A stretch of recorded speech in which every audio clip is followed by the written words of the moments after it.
വീട്ടിൽ തന്നെ വീട്ടിൽ തന്നെ ഉണ്ടാക്കിയിട്ടുള്ള സാമ്പാർ പൊടി ഉപയോഗിച്ചിട്ട് നമുക്ക് എങ്ങനെ നല്ല സ്വാദുള്ള ഒരു സാമ്പാർ ഉണ്ടാക്കിയെടുക്കാമെന്ന് നോക്കാം.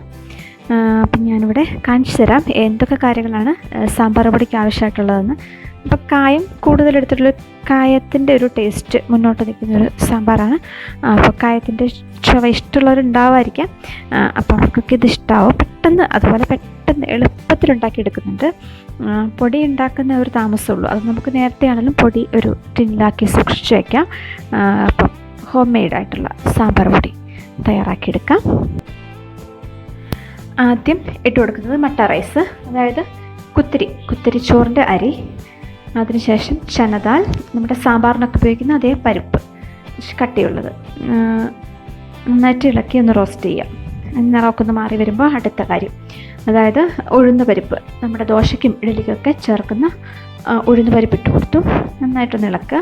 നമുക്ക് നിറം മാറുന്നതായിട്ട് കാണാം. കുറച്ച് നന്നായിട്ട് ഇളക്കി കൊടുക്കുമ്പോൾ ഒന്ന് റോസ്റ്റ് ചെയ്തെടുക്കുക. അതിനുശേഷം കുറച്ച് കുരുമുളക് ഇവിടെ കാണുന്നത് പോലെ മനസ്സിലാവായിരിക്കും. ഒരു കറിക്കുള്ള ഇപ്പോൾ ഉണ്ടാക്കിയെടുക്കുന്ന കറിക്ക് വേണ്ടിയിട്ടുള്ള മാത്രമാണ് ഉണ്ടാക്കുന്നത്, ഒരുപാട് ഉണ്ടാക്കി വെക്കുന്നില്ല. നിങ്ങൾക്ക് അങ്ങനെ ഉണ്ടാക്കി ടിന്നിൽ സൂക്ഷിച്ച് വെക്കാൻ കേട്ടോ.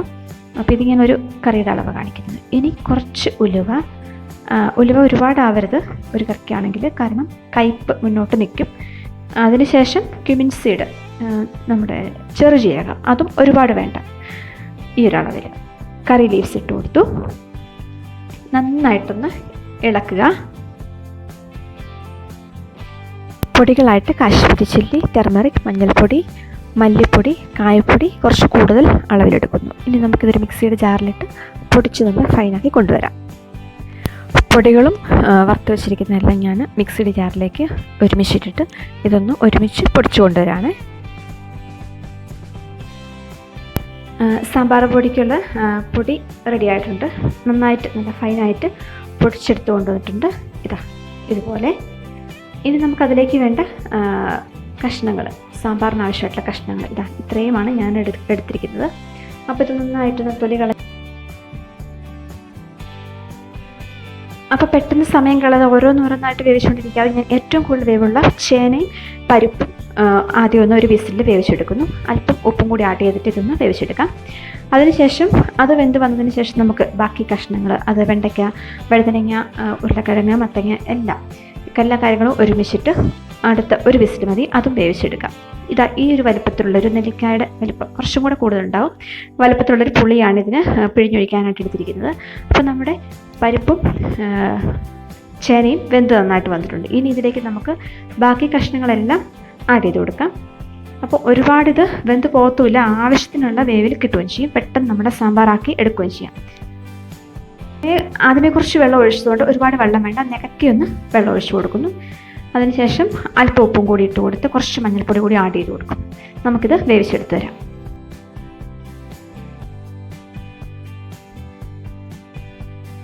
അപ്പോൾ സാമ്പാറിന് ആവശ്യമായ കഷ്ണങ്ങളെല്ലാം ആവശ്യത്തിന് പാകമായിട്ട് വെന്ത് വന്ന് കിട്ടിയിട്ടുണ്ട്. നോക്ക്, വെന്തലിഞ്ഞ് പോയിട്ടുമില്ല, മുരിങ്ങക്കോലൊന്നും വെന്തലിഞ്ഞ് പോയിട്ടില്ല, എല്ലാം ഒരു പാകത്തിന് വേവായിട്ടുണ്ട്. അപ്പോൾ ഇങ്ങനെ ഒരു വിസിൽ മതി. ഇത് വെണ്ടയ്ക്കായൊന്നും അലിഞ്ഞു പോയിട്ടില്ല, അലിഞ്ഞു പോകുമ്പോൾ വല്ലാതെ കുഴഞ്ഞിരിക്കും, അതിൻ്റെ ആവശ്യമില്ല.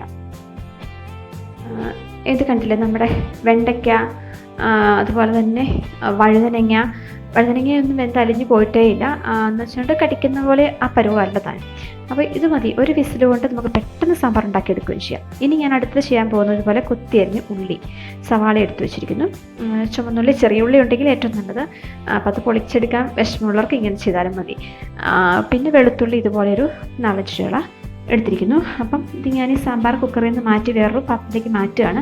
അപ്പോൾ ഈ ഉള്ളിയും വെളുത്തുള്ളി ആദ്യമായിട്ട് എണ്ണയിലിട്ടൊന്ന് മൂപ്പിച്ചെടുക്കുന്നു. അതിന് ശേഷം നമ്മൾ കൊത്തിയരിഞ്ഞ് വെച്ച ഉള്ളിയൊക്കെ ഒന്ന് വാടി വന്നു ആവശ്യത്തിനായി. ഇനി ഇതിലേക്ക് സാമ്പാർ പൊടി മുഴുവനല്ല പകുതി ഇട്ട് കൊടുക്കും.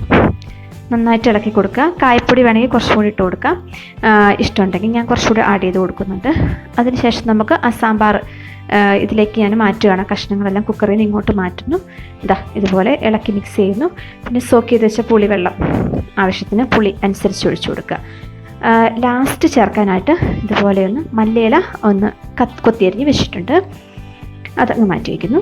നമുക്ക് അന്നേരം ചേർത്ത് കാണിക്കാം.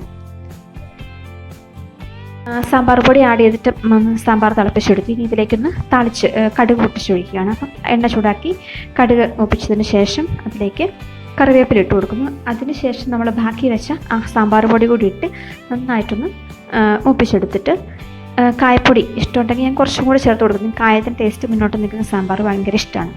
അപ്പോൾ അങ്ങനെ ചേർത്ത് കൊടുത്ത് ഇതൊന്ന് ഇളക്കിയെടുക്കുകയാണ്. അപ്പം ഈ കൂട്ട് നമുക്ക് സാമ്പാറിലേക്ക് ചൂടോടെ ഒഴിച്ചു കൊടുത്തു. അതിനുശേഷം ഈ ചൂടോടെ തന്നെ വാങ്ങി വെച്ചതിന് ശേഷം ഇതുപോലെ കുറച്ച് നെയ്യും കൂടി ആഡ് ചെയ്ത് കൊടുക്കുന്നുണ്ട്. നന്നായിട്ട് ഇളക്കി കൊടുക്കുക. എന്നിട്ട് അതിന് മുകളിലേക്ക് കറിവേപ്പില തണ്ട് ഇട്ട് കൊടുക്കുന്നു. അതോടൊപ്പം ഞാൻ മാറ്റി വെച്ചിരിക്കുന്ന മല്ലിയില കൂടി ഇട്ട് കൊടുത്ത് നന്നായിട്ടൊന്ന് ഇളക്കിയെടുക്കണം. അപ്പോൾ ഇതിൻ്റെ എല്ലാത്തിൻ്റെയും കൂടി ഒരു ഫ്ലേവർ മല്ലിയില വെന്തും പോകത്തില്ല. കടുക് പൊട്ടിക്കുമ്പോൾ ഇട്ടിട്ടുണ്ടെങ്കിൽ വെന്ത് പോകുമ്പോൾ അതിൻ്റെ ടേസ്റ്റ് നമുക്ക് കിട്ടത്തില്ല. ഇതിപ്പോൾ ആ ഒരു ആവിയിൽ ആ ചൂടിൽ നന്നായിട്ടൊന്ന് പാകത്തിനായി കിട്ടും. അപ്പം നല്ല അടിപൊളി സാമ്പാർ റെഡി ആയിട്ടുണ്ട്. അപ്പം എല്ലാവരും ഒന്ന് ട്രൈ ചെയ്ത് നോക്കുക. സാമ്പാർ പൊടി നമ്മുടെ വീടുകളിൽ തന്നെ ഉണ്ടാക്കിയിട്ട് അതിനുശേഷം ഇതുപോലെ ജാഗരി നമ്മുടെ വെല്ലത്തിൻ്റെ കുറച്ച് പൊടി കൂടി ഞാൻ ഇട്ട് കൊടുക്കുന്നുണ്ടേ. കാശ്മീരി മുളക് പൊടിക്ക് പകരം വറ്റൽമുളക് ചേർക്കാവുന്നതാണ്. എനിക്ക് എരിവിൻ്റെ ആവശ്യം അധികം ഇല്ലാത്തത് കൊണ്ട് ഞാൻ മുളക് പൊടി ചേർത്ത് കൊടുക്കുന്നു. അതുപോലെ 1 ടീസ്പൂൺ നെയ്യ് നമ്മൾ പരിപ്പ് കറിക്കും ചൂടോടെ തിളച്ച ഇങ്ങനെ സാമ്പാറിലൊക്കെ ഒഴിച്ചു കൊടുക്കുകയാണെങ്കിൽ നെയ്യുടെ ആ ഒരു ടേസ്റ്റ് അറിയത്തുമില്ല. അത് നല്ല ഗുണം ചെയ്യും. നമ്മൾ ചൂടാക്കി കഴിക്കുന്നതിനേക്കാളും കൂടുതൽ ഇതുപോലെ വാങ്ങി വെച്ചിട്ട് തിളച്ച സാമ്പാറിലും തിളച്ച പരിപ്പ് കറിയിലൊക്കെ ഒന്ന് ആഡ് ചെയ്ത് കൊടുക്കുകയാണെങ്കിലും. അപ്പം ഇതുപോലെ ഒന്ന് ട്രൈ ചെയ്ത് നോക്കിയിട്ട് നിങ്ങൾ ഫീഡ്ബാക്ക് അറിയിക്കണം. അതുപോലെ നമ്മുടെ ചാനൽ ആദ്യമായിട്ടൊക്കെ കാണുന്നവരുണ്ടെങ്കിൽ ഒന്ന് സപ്പോർട്ട് ചെയ്യണം. ലൈക്ക് ചെയ്യാനും ഷെയർ ചെയ്യാനൊന്നും മറക്കല്ലേ. അപ്പോൾ thank you for watching the videos. Thanks every one. Thank you.